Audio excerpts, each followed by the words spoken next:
Hi, I'm Dr. Caroline Leaf and welcome to my podcast.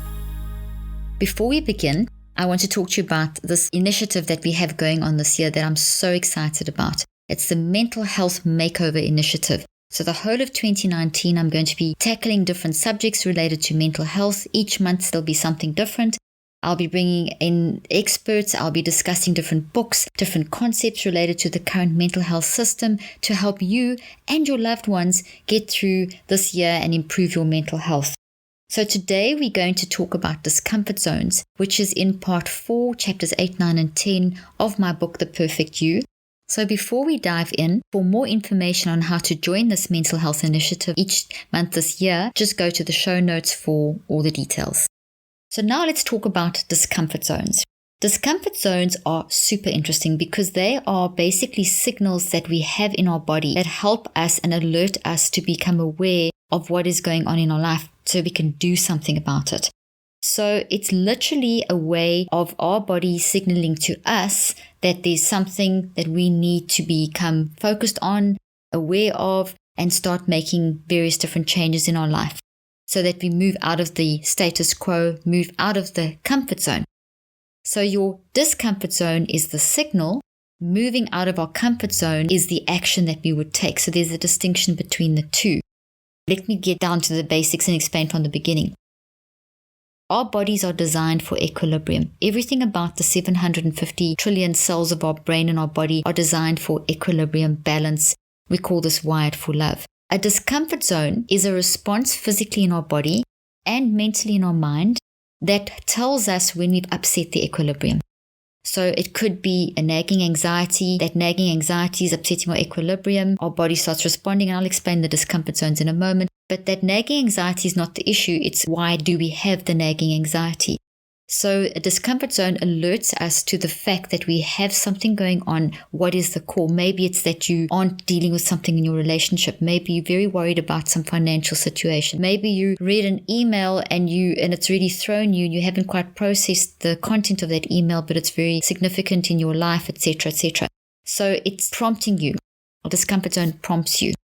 They are physical responses to your mind in action, to the memories that you have that are moving from the non-conscious level. We've got this non-conscious level where our memories are stored, and it's this huge part of us, this 99% part of us. And those memories that we've got, all these trillions of memories, move up and down into our conscious mind. And very often when we've got something that's undealt with, it will move into our conscious mind. And because it's something that's not dealt with, it can create a response in our physical body that we're not quite comfortable. The equilibrium is upset. They can easily be felt because the discomfort zone is kind of obvious. So there's 4 different types of discomfort zones that I've categorized to make this thing very simple. So the first discomfort zone is what we call the just aware level. And that is a tip of the tongue, just aware kind of concept where something, you maybe read that email, but you're not really concentrating, or someone says something to you and you didn't fully take it in, but you definitely, you've semi-processed that, or something's come up from your memory that's prompted you. So there's this nagging, almost conscious, subconscious kind of awareness that something's needs attention. It could be something good or bad. A discomfort zone isn't just telling us bad things are happening. A discomfort zone is telling us that we need to be aware of something. So it's like this almost aware. And it's almost as though you need to catch that thought before it catches you. So the first level of this subtle awareness, it's really important to train ourselves to respond to that.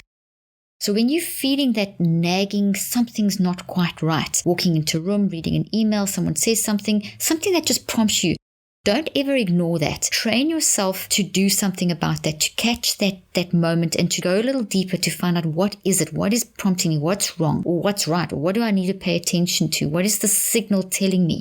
And so that there's an environment that's developing outside of your actual physical cells when you get these kind of promptings that are worth paying attention to, because the signals that are the environment that we're creating outside of our cells are going to influence what's going to happen inside of our cells. And when our cells start working, they produce things, they build thoughts inside of our brain, they respond by us creating physical representations. And as soon as you have something physically changing inside your brain or your body, it's going to become part of you that's going to then produce your words and your actions.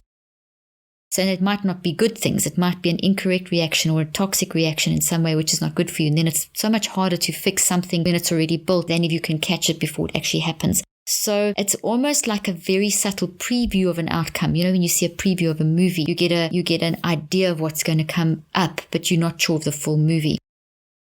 The second discomfort zone, and then I'm going to give you an example of this. The second discomfort zone is much more obvious. It's that adrenaline pounding, heart pumping reaction, where you can feel that's almost like you've been knocked in the stomach and you can feel your heart beating, and it's a very strong physical response. So it's very easy to be aware of that. It's often referred to as the stress response, and it's often referred to negatively as the stress response because stress is often seen as a negative concept.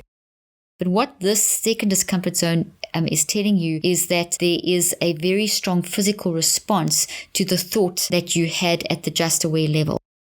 So when something is starting to be processed on that first level of discomfort, if you haven't paid attention to it or if you've started paying attention to it, either way, you're going to move into discomfort zone 2 because these are progressive. And discomfort zone 2 is a very strong physical reaction. Your sympathetic and parasympathetic nervous system and your amygdala and your brain and all these different physical parts of your brain start working at a very high level, and you will start having the stress response. The stress response is good for you if you make it good for you. If you start panicking and thinking it's something bad, then it will work against you instead of for you.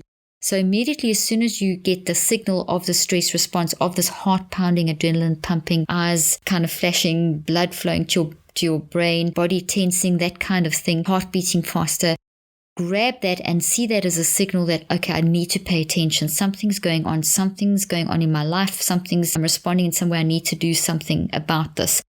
If we ignore this, we start getting a negative reaction, like we can have increased inflammation in our body, which can set us up for illnesses, and we can have the cortisol, instead of making our cognition or our thinking clearer, can actually make us more foggy and so on. The next discomfort zone is the what I call the attitude level. So we've got the just aware level where we just become aware of something. We get the second discomfort zone where we get the stress response, this adrenaline pounding, heart pumping response. The third level is we start getting an awareness of the emotional content of what we're starting to be worried about or what we're starting to be aware of. And so the attitude is going to start showing us whether this is negative or positive, and how negative or how positive. It's an upwelling emotion that we become aware of. So first level, just being aware. Second level, physical reaction. Third level, emotional reaction. The fourth level, the fourth discomfort zone, is we're starting to respond. You're starting to get to the point where you're going to make a choice to react, to snap, to get irritated, to cry, to shout, to scream, to write something down. There's a preparation for an action to be taken. So now let me put this all together into an example.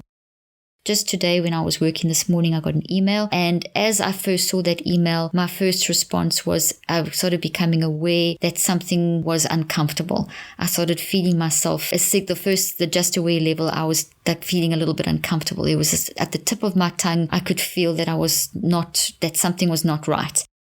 Then as I read it, carried on reading, I felt myself going to the stress response. I felt the heart pounding, the adrenaline pumping. I felt my body tensing up. I felt the urge to even get maybe a little anxious and tearful. And immediately I felt myself, the upwelling, discomfort zone 3 coming up. I felt an upwelling emotional attitude of this is negative, this is bad, this is toxic, this is not good. And then I felt myself going into discomfort zone 4, where I felt myself almost choosing to make the wrong decision. And at that point, because I've trained myself, because I've practiced this for years, because I've taught this, because I've written about this, I knew what to do. And that's why I'm so excited to share this with you, because this is incredibly helpful information for mental health. I could have got myself in a ill health hole and made my day a nightmare and made the situation worse. But because I've learned these things, and because I know that I can make all of this work for me and not against me, I turned this into a mentally healthy thing, not a mental ill health, which has given me clarity in the situation. I don't have all the solutions yet, but I'm calm, I'm positive, and I'm making this all work for me. So I used my 4 signals from my discomfort zone to then move into an action which actually shifted me out of my comfort zone. So my discomfort zones, the 4 of them, alerted me So I used these 4 discomfort zones as I read the email, and because I'm aware of them, I used them to give me the knowledge and the awareness of how to handle the situation. I was immediately able to calm down. I was immediately able to make the stress pounding, adrenaline pumping work for me. So suddenly I had clarity of vision. I was calm enough that I could actually reread it, start making some notes, called a meeting with my team. We discussed it, we analyzed it, and we actually started writing out a plan of action. So what was initially something that would have crippled me many years ago before I really learned about this myself from research and started using it, it propelled me forward to actually work out a plan of action. We now have a plan of action in place to solve this problem, and I know that plan of action will change, but I have an active, constructive list of things to do, and we are working together as a team to solve this problem. And as soon as I did this, it wasn't as bad as I thought. Things changed. I had perspective. I had clarity. It suddenly was not this mountain to climb. And if I hadn't done that, it would have been a mountain to climb, and I would have gone into a hole and I wouldn't have seen what I see now. So I actually now am moving out of my comfort zone to solve this, but I can see the light at the end of the tunnel. This information is invaluable. Help my patients, and this is why I've put this into my book, The Perfect You. It helps me. I use this all the time. Every single day, in every decision, I'm using these 4 different discomfort zones to help me to be a much more self-regulated person, to help me to stay calm, to deal with the things that get thrown at me on a daily basis. And I want to share this with you and help you. And it's in my Perfect You book. And here's what's really exciting about this as well, is by doing this, by responding to these signals, I'm stepping into my perfect you. I'm helping to activate my most efficient and effective way of thinking, feeling, and choosing to make the best choices and cope with it and react in the best way to the decisions that I have to make on a daily basis to live my best life and to operate in my perfect you. So I included these discomfort zones in this book because the discomfort zones will prompt you to let you know when you've stepped out of your perfect you. When you've stepped out of your perfect you, your thinking, feeling, and choosing goes crazy, and you step into that zone of mental ill health, and that can spiral out of control, as we've all experienced in our life.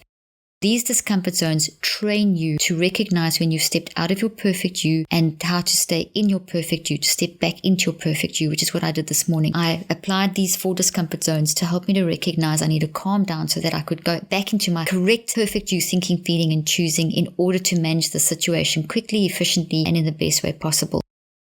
So it's included in this book to help you recognize when you've stepped out of your perfect you. When you've stepped out of your perfect you step into mental ill health. You step into your imperfect you, and it's going to become a negative toxic spiral, which leads to all kinds of other mental ill health and physical ill health issues.